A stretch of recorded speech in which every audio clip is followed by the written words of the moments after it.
Good afternoon. It's Monday, the 2nd of December 2013, just after 1 o'clock. Welcome to UK Column Live from here in our Plymouth, England studios with me, Mike Robinson, of course. Mike's just said to me, don't mention it's only 23 days to Christmas, so I'm not going to do that.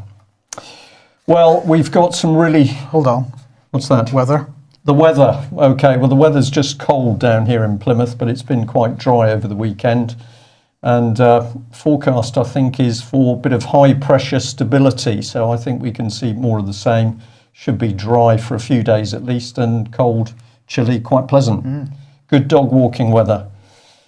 Well, the weekend was hit by people contacting UK Column. Had we seen the story about the baby being taken from the lady in Essex? And this was a story we absolutely wanted to follow up on because it reveals the sheer danger of what's unfolding in Britain at the moment.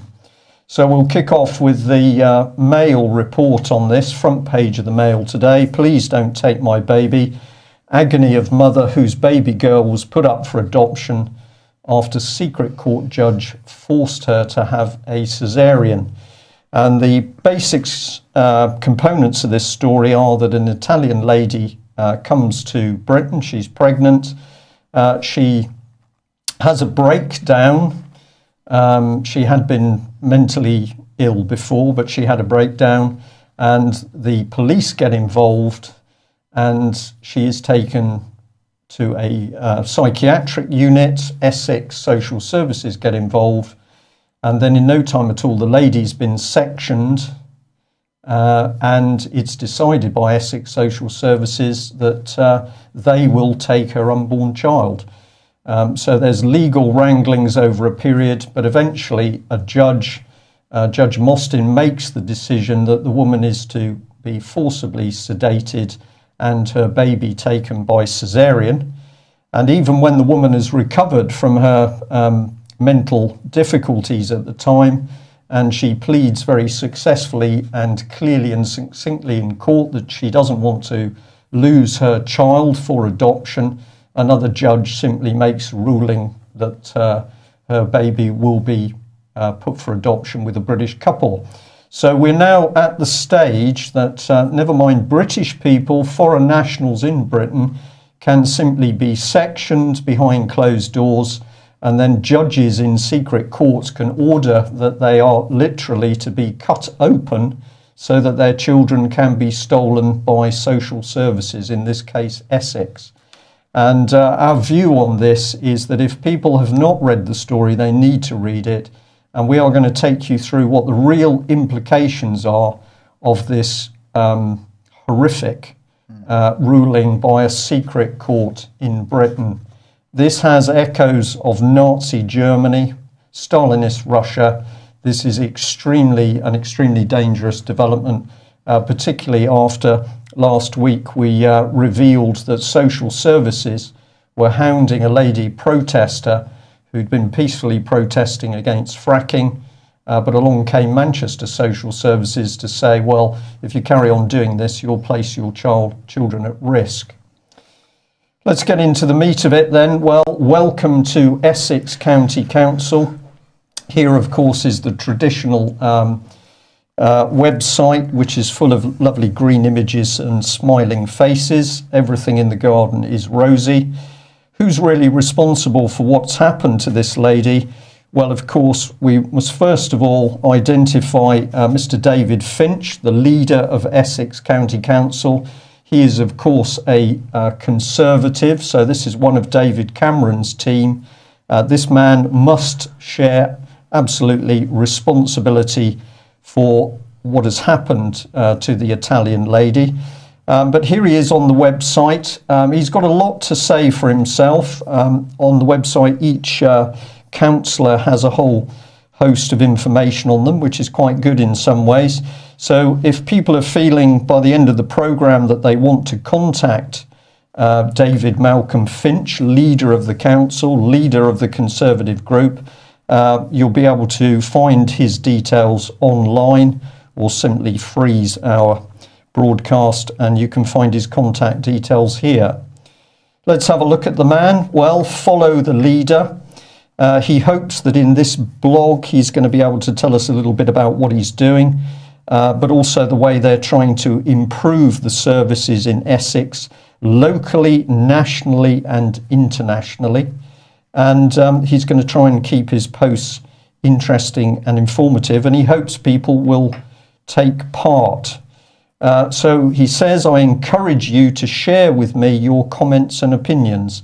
And we're going to say, well, that's very kind of you, Mr. Finch. We hope that viewers and listeners of our news programme today will want to engage you in a productive dialogue. Well, a bit more here. You can see that he's now saying, he's talking about the philosophy and vision for Essex. This presumably includes the cutting open of pregnant women to steal their children. But note the use of Essex becoming a commissioning organisation. I'm pretty sure that this directly refers to further privatisation of public services in Essex. And of course, this is one of the key dangers of David Cameron's government and big society, is that public services, which are still just about accountable, are to be given away to unaccountable private sector. Well, we've got a little bit of video here just to show you this, a little bit on this lady, Joanna Killian. Now, she must hold really the overall responsibility for what her social services have been up to. This is the Chief Executive of Essex County Council. She earns a massive £210,000 a year, but even that is not enough for her, as we'll show. But if we just scroll through her CV, it's quite interesting. It should come up. It's a little bit jerky, I'm afraid, but you can always visit the website yourself. So essentially, she was originally working in the London boroughs. We think this is significant because, of course, the politics in the London boroughs has been very extreme for some time. She's talking about commissioning. You will see that she's a member of the Independent NHS Future Forum. So she's been advising the NHS. She's part of SOLIS, that is the Association of Local Council Executives. And she's managing a budget of 174 million, but I think they take receipts of 972 million. So this lady, very, very powerful, running a very large council on a huge amount of money. And she's now apparently a law unto herself, including dealing with children. And this is how she sees herself. So this is one of the photographs that is available on the Essex website. However, let's look at her in a different light. This is a report from the Essex Chronicle, which pointed out that she'd been dining out at lavish executive restaurants like Jamie Oliver's and Rick Stein's, where she'd picked up a bill of £1,000, but not to worry because the public paid for that out of council tax. So we ask, would you trust this woman with your money? Maybe not. Would you trust this woman with your children? I think certainly not. But she is a family lady, so this is part of her Facebook, and here she is. Well, she's very proud of her baby, but of course the thing is that she doesn't seem to have quite the care for other people's babies, and we wonder whether this lady has got a little bit of a sort of low empathy personality. Everything's okay in her garden. She takes home £210,000 a year. She can always go to a restaurant for £1,000 and charge it to the taxpayer. So who cares about the children of the public? And if we follow through connections, these appear to be what we would expect. So here she's talking with the Local Government Chronicle, realising our dreams will take focus and engagement. And here is what Joanna Killian says: successful leadership for the future will require the application of emotional as well as business intelligence to reflect the values of the places we're in and ensure the commitment of all parties. Now, if some of you don't actually understand what she's saying, I'm going to say very gently that this woman is talking sense. She is talking the type of language that her colleagues will understand. We believe that what we're looking at is the language of a reframed individual, but we're not convinced that she's actually on the same planet that we are. There's a little bit more, because The Guardian, of course, would be quick to pick up with this lady. The whole substance of the Guardian article here is that she's a member of the Society of Local Authority Chief Executives, SOLIS. And if you don't know what that is, it's essentially a club that executives like Ms. Killian can meet with their colleagues and decide what further rules and regulations local councils can bring in. Here we have her connected to change.org, and one of the things that UK Column is going to work on over the coming weeks is what some of these organisations really are. Many people still believe that they are actually proper community organisations to change what's happening in the country. But if you follow them through, what you're actually finding is that they are funded either by government or very big trusts, or directly by the international banks we know are causing many of the problems. Now, if you'd like to do something about the situation, you'd like to do something to try and not only help the Italian lady, but stop this despicable action happening to others, we noted with interest that within Essex Council, there are a number of UKIP councillors. I believe there's 3. I've just got 2 to show you, but you can find those on the Essex website itself. Here we have Roger Gordon Lord, who is apparently leader of the UKIP group. So maybe this is a good man to contact to see what he says. Or you could always try this gentleman here, Mark Ellis. There are email addresses obviously on this page, but if you go on website, you can find more. You would think that they would have an interest, since it's not so long ago that a family had their children taken away simply for being members of UKIP. Well, that's absolutely true, Mike. So it will be quite interesting to see what happens. We weren't able to contact any of those individuals before the start of the programme today, but we will be sending off some emails, and we'll be very interested to see what replies we get. But we'd just like to show you this to add to the picture. This is an example of the intensive training courses that elected councillors are now being forced to attend.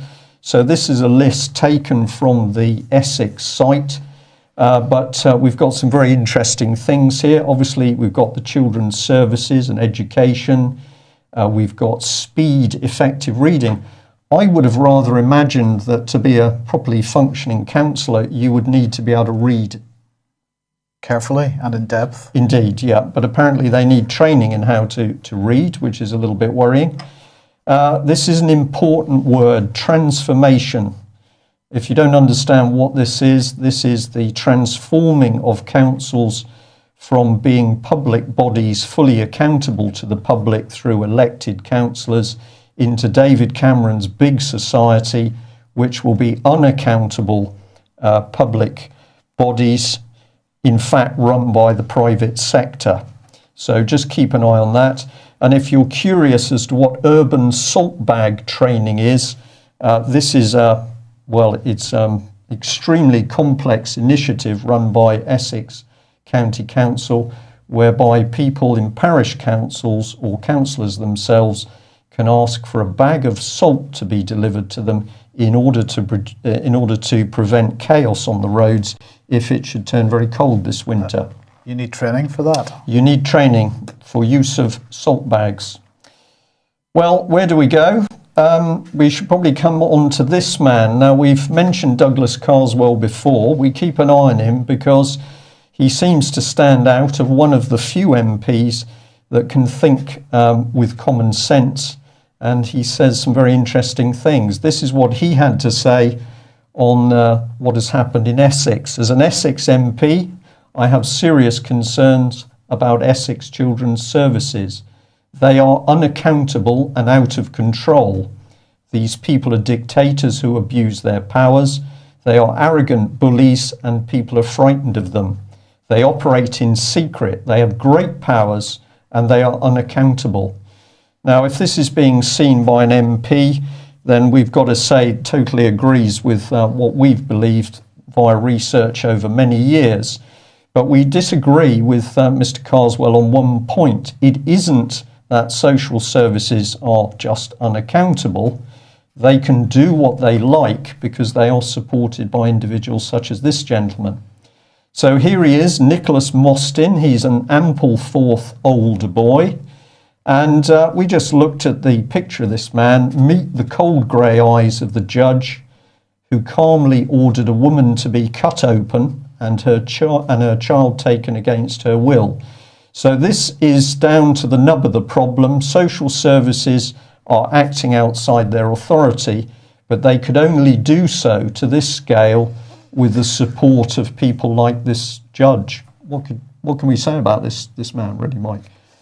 Well, not much, other than perhaps this is the type of man that Judge Munby is attempting to rein in a bit. Well, I sincerely hope so. So remember that the decision that Judge Mostyn made, he made in a secret court, a court of protection court, no jury, no public, no press, simply Judge Mostyn.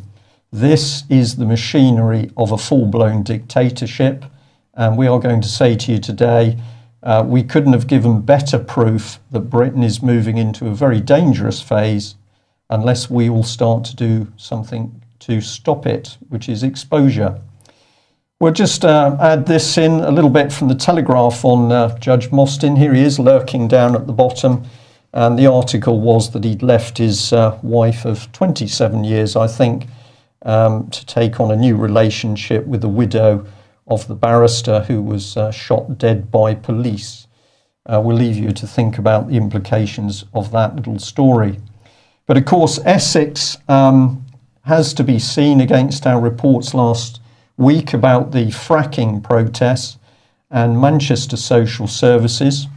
So if we just remind ourselves about this, these were the two ladies who turned up and were clearly threatening and intimidating to one of the lady protesters, talking about effectively taking her children away. And we would like to thank a member of Social Services who contacted us a couple of days after the programme. And what they said to us is that they believe that this lady and her social services worker, Ms. Wall, were part of a social service MASH team. I'll show you a bit more on MASH in a minute. We had reported that we thought they were MAPA, Multi-Agency Public Protection Arrangement teams, but the gentleman concerned said he thought they were probably a MASH team. Let's look at what a MASH team is. So this is from Devon County Council, and here we can see that MASH is staffed with a range of professionals including police, probation, fire, ambulance, health, education and social care. And it says quite clearly in the second paragraph, MASH staff gather information from every agency and use this to decide the most appropriate intervention to respond to the child's identified needs. So we're going to consider that statement against the facts of Essex, where a mother was forcibly sedated, cut open, and her child stolen by the state.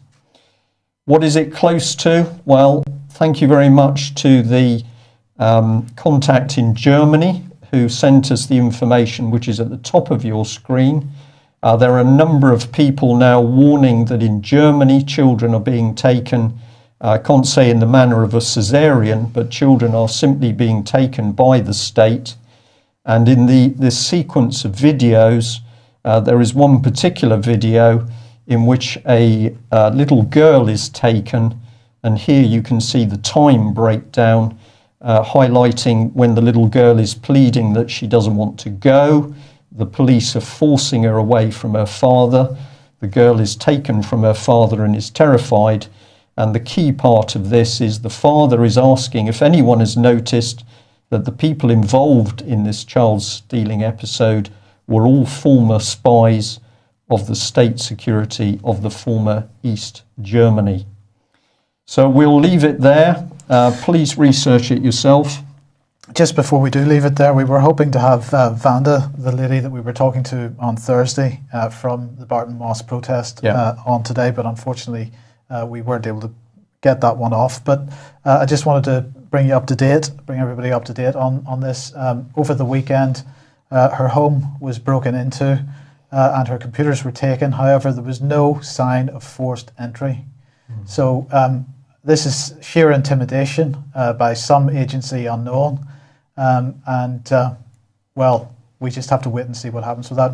We're either going to have her on this evening with Ian Crane on Fracking Nightmare, or we'll have her on the programme tomorrow to give you full information about this. But the latest news is that her home was broken into, computers stolen, nothing else touched, just computers taken, but no sign of forced entry. Clear intimidation. Intimidation. And we cannot give in to intimidation. There are still a few people who contact us and they're very worried about talking on the phone. They're worried about sending emails. They're worried about showing their faces. We are showing our faces and we're going to continue to show our faces. And I'll say, contrary to some of the discussion on the shout box this morning, UK column hard copy has not been shut down. We are desperately trying to get it out. It will be out in a couple of days. Be patient. We could do with a few more hands, really. We'll leave it there. Well, where does this nightmare stem from at the moment? We thought people would be interested in this, that the UN has formed a high-level panel of eminent persons. They're going to be looking at how the world should be shaped post-2015, the so-called development agenda. And David Cameron at the moment is, I think he's the vice chairman, but you can see his signature on the bottom right of the document. So this is the man who a few days ago thought that supporting the curry industry was the most important way to get Britain back on its feet economically. But here he is showing his true colours, working with the UN to install the world socialist system. And this is the front page of the document. You should be able to find it easily on Google. Do we trust David Cameron? No.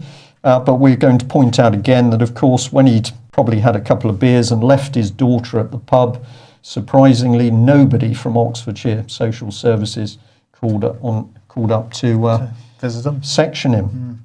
Okay, well, things may change. Mike, where does this lead us? It leads us on to China, because there he is on the. He tweeted this out this morning. That's him standing among all these eminent people, boarding a plane in order to head off to China, part of a 3-day trip in which he promises to build, quote, a partnership of mutual respect and understanding. So this, of course, brings to an end the 18 months of attempting to get the Chinese to change their minds, as you know, because they basically fell out with him 18 months ago because he met the Dalai Lama. There's him getting off the plane, having arrived in China. And he's, of course, stressing the importance of the UK-Chinese trade relationship, he promised back in 2010 that he would double British trade with China by 2015 to £62 billion. So who's going with him? Well, there's Ralph Speth, who's the chief executive of Jaguar Land Rover. There's George Weston, chief executive of Associated British Foods. Jorma Ollila, chairman of the Royal Dutch Shell. Xavier Roullet from the London Stock Exchange. Peter Sands, head of Standard Chartered Bank. Andrew Whitty, chief executive of GlaxoSmithKline. And he is convinced that Britain will be China's strongest advocate in the Western world.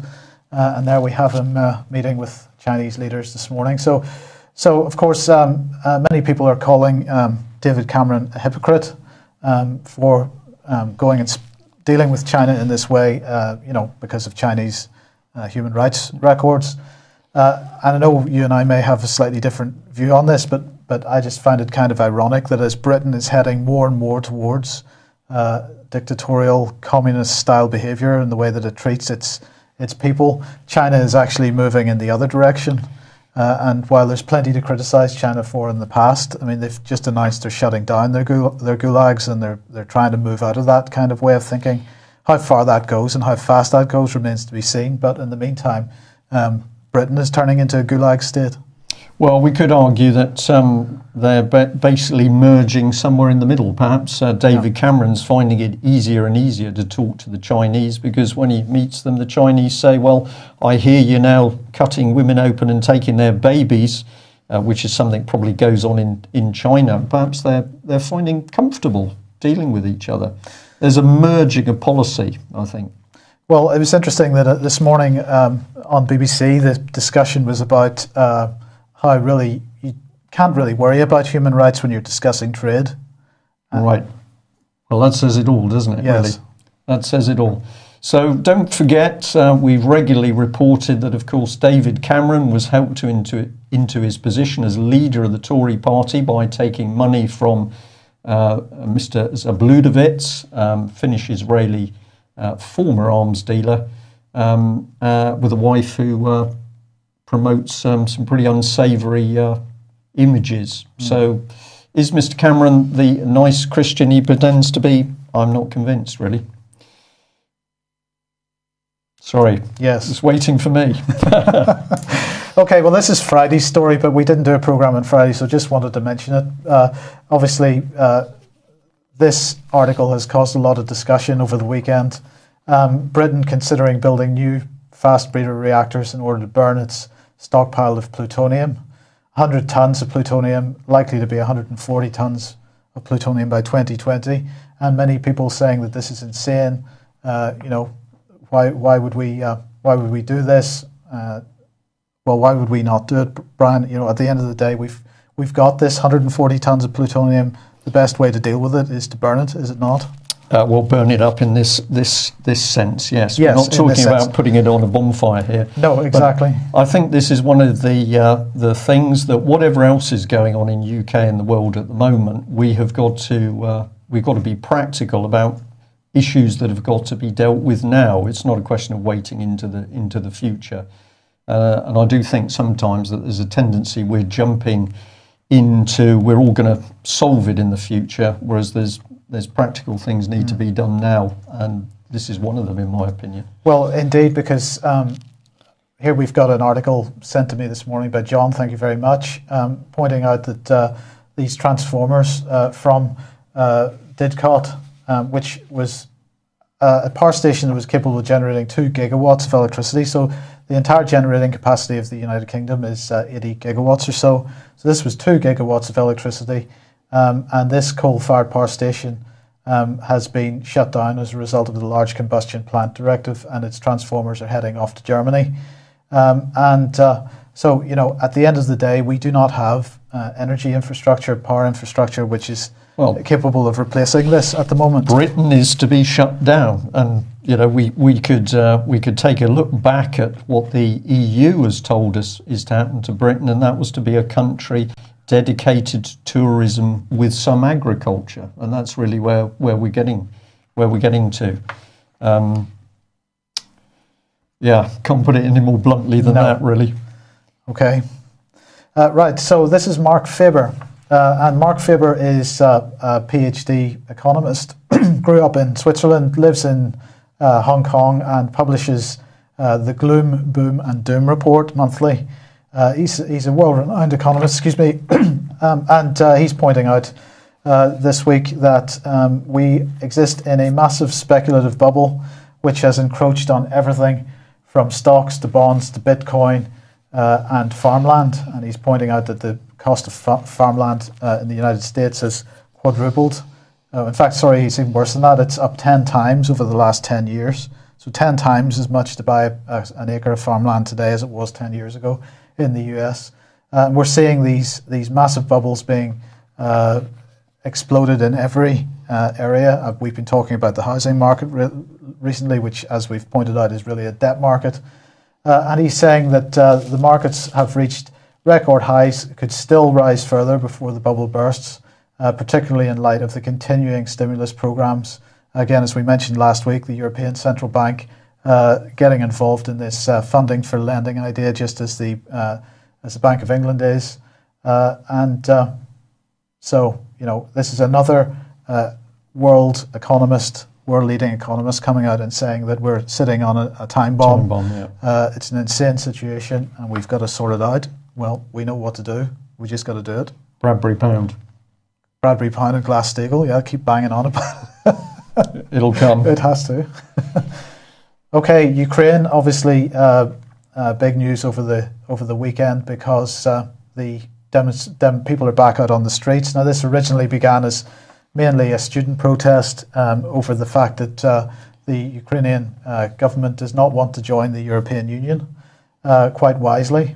And these students, mainly, I believe, from sort of business and law type degrees, really saw opportunities for themselves if the Ukraine had joined the European Union. So they started protesting, and somehow, amazingly, they ended up with 350,000 people on the streets in Kiev. And I'll just remind everybody that the headline here says Ukraine rocked by largest street protest since Orange Revolution.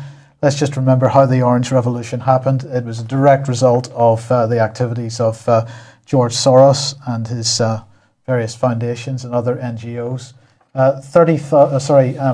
There are actually 2,000 or 3,000 different NGOs in Ukraine at the moment, all working allegedly for so-called democracy, but of course it's a participatory democracy again. It's not which is Soros. Brings us absolutely back to Soros. Absolutely.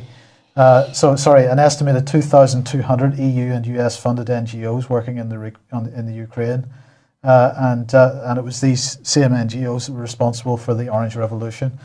And of course, we've got to remember that we still have Yulia Tymoshenko, who was absolutely part of the Soros apparatus behind the Orange Revolution, sitting in prison at the moment. She's there on apparent corruption charges, and I think really this is what this business is about. It's about gas and the fact that Ukraine has huge gas resources, and it's a question of who controls Ukraine.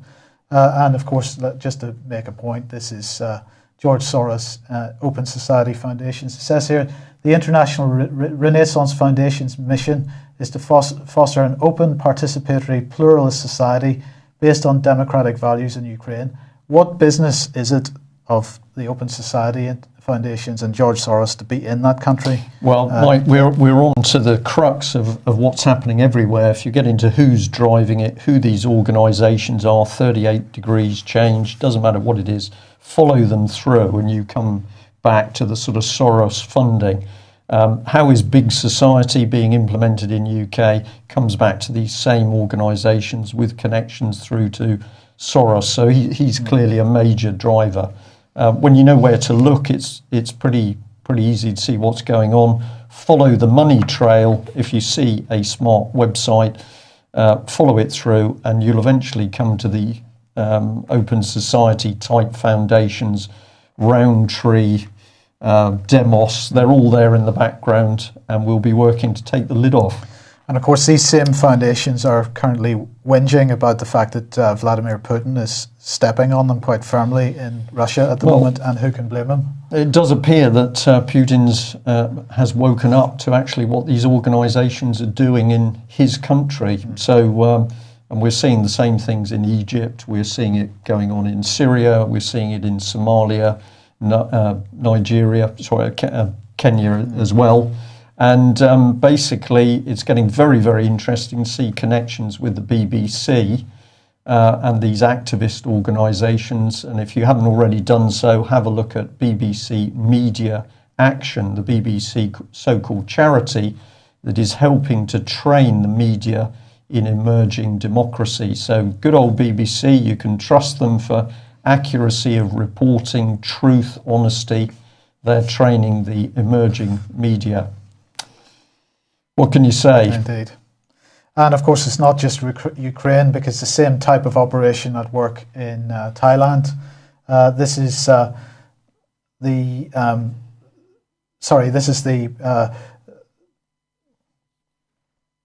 do apologise. My head has. Oh no, it's been an interesting morning. Keep going. Keep going. Okay, so this is the urban middle class and so-called royalist elite of Thailand fighting against the poor rural supporters of the Prime Minister, who was the ex-Prime Minister who was ousted in a 2006 military coup.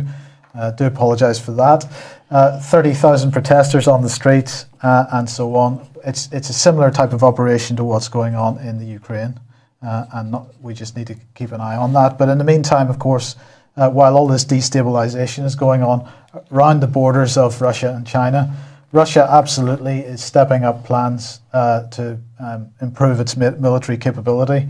We've discussed a number of times this in 2013, some pretty big Russian exercises. Yeah. Yes, I think the biggest one was West 2013, which took place a couple of months ago in the western enclave of Kaliningrad and also in Belarus.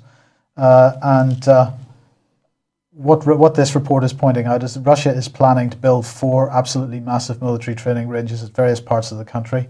But the interesting statistic here is that the Russian army held 3,000 drills in 2013, including 400 that involved multiple army branches. I don't know how much of an escalation that is over previous years, but nonetheless, we have seen, as I've said, some pretty big exercises this year, including their exercises around their nuclear arsenal. Yeah. So Russia clearly not feeling comfortable in the world at the moment. Well, as you have said, Mike, it's increasing pressure from NATO and America now starting to encircle Russia. And the minimum this does, of course, is reduce any of their warning times. So they are getting very, very nervous by what they see as a massive Western build-up. And of course, part of that is the European military organisation. We see Britain's armed forces declining, but actually what is going on in the background, of course, is that everybody is being moulded into the European army with associated Navy and Air Force. So, yeah, this is serious stuff, really. Okay. Before we do fracking, I just wanted to say that we are producing some pretty hard-hitting news at the moment, an analysis of what's going on. It's easy to get pretty gloomy. People say to us, what can we do? Well, this morning I did a quarter of an hour interview on Sound Art Radio, a little FM station in Devon, which Louise Collins hosts. We covered the subject of the Essex affair, and that was one of the questions. What can people do about this? I thought I might as well give the same answer now as I gave then, which is I believe that any MP should wake up knowing that in an hour the telephone is going to begin ringing. It will ring all day with people demanding that their local MP start to take common sense action to restore democracy and bring down the criminals that clearly we've got operating in Westminster through the international banking system, but also through the pornography and paedophilia rings. So your local MP should have no peace. But of course, remember to be polite, no bad language, and to be precise in what you request. But essentially, we have seen, and we are now starting to see MPs getting really quite unsettled by the fact that they don't like what mainstream Parliament is doing. They don't like the fact that people are beginning to challenge them. But we really need a lot more people to be challenging their MPs from dawn to dusk. And if your MP gives you the stock excuse that they can't get involved in a case in Essex because there's a protocol which says that an MP can only deal with issues in his constituency, this is a smokescreen. It's a half-truth or less than a half-truth, because all they are talking about is a gentleman's agreement. It does not allow MPs to ignore people who are committing criminal acts simply because they're doing so in another part of the country. Yeah, I mean, at the very least they could do would be to do what various people have done: create an early day motion, which gives the Parliament an understanding of how you feel on a particular subject and offer the opportunity for other MPs to sign that. At the very least they could do is that. And as we've shown you, if you really want to take Essex to task, you've got phone numbers, you've got contact details of the leader of the council and the chief executive. And UKIP has a golden opportunity here to use its councillors inside Essex Council in order to root out these despicable people who are ultimately abusing children. We'll end on fracking. Well, two things. Two things. Fracking Nightmare tonight at 9 p.m. It is possible to watch these things on YouTube. Always better to watch them live, in my opinion. You can post, if you're a UK column member, you can post comments in the chat box. Otherwise, you can post comments on the Fracking Nightmare, Ian Crane's Fracking Nightmare website, which I believe is frackingnightmare.com. But I'm sure he'll mention that tonight. And the other thing is just to remind everybody that on Friday night, Alex G did an excellent programme with Scott Tips, really brilliant. Anybody that isn't aware of Scott Tips, he works with an organisation called the National Health Foundation, and they actually attend Codex Alimentarius meetings and attempt to either reverse or at least minimise the absolutely systematic lowering of food quality in the planet at the moment. He's doing a really good job, the best job he can. I'm sure he would appreciate support, but if you do get the chance, look at that programme and listen to what he has to say, especially the second hour. Okay, well, that's it for today. Stay with it. Don't get depressed. Action conquers fear. So if you're not actually doing something to help stop this dictatorship which is installing itself, do something. Write a letter, talk to somebody in the post office queue, tweet, Twitter, shout, but tell somebody. Exposure is 90% of the way to stopping it. Thanks for joining us. Bye-bye.